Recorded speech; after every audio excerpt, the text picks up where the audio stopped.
They love asking, why didn't Africans develop? That question is already wearing a disguise. Because before you ask why somebody didn't build, you might want to ask who kept showing up with a hammer. See, they look at Africa today and act like they just discovered the beginning of the movie. No, you walked in during the damage report and called it Chapter 1. That is the trick. Show people the aftermath, hide the interruption, then call the wound a weakness.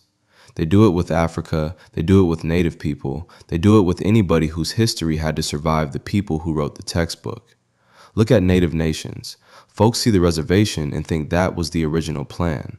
Like whole civilizations woke up one morning and said, you know what we need? Less land, less food, less power, and somebody else managing the paperwork. Come on. Before the reservation, there were nations. Before the poverty, there were economies. Before the dependency, there was land, law, language, trade, diplomacy, agriculture, hunting, family, memory, and power. Then the buffalo were destroyed. And don't say that like it was just a nature documentary. That was not just animals disappearing.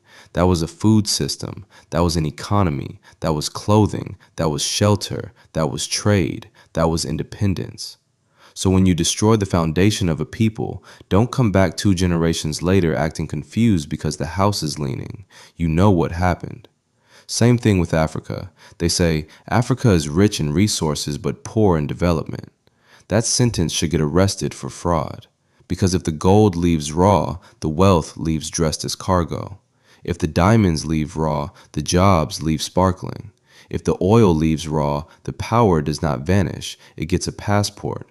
The refining happens somewhere else. The banking happens somewhere else. The shipping happens somewhere else. The insurance happens somewhere else. The manufacturing happens somewhere else. The profit happens somewhere else.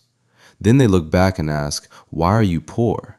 That is not a question. That is a crime scene investigator pretending he just found the body. Development is not just what sits under your feet. Development is what you are allowed to build from it. Who owns the refinery? Who owns the factory? Who owns the bank? Who owns the shipping lane? Who writes the contract? Who trains the engineers? Who keeps the profit? That is where the story is hiding. Not in the raw material, in the next step. And that next step is where nations become powerful. So when African countries say, we want to refine our own minerals, manufacture our own,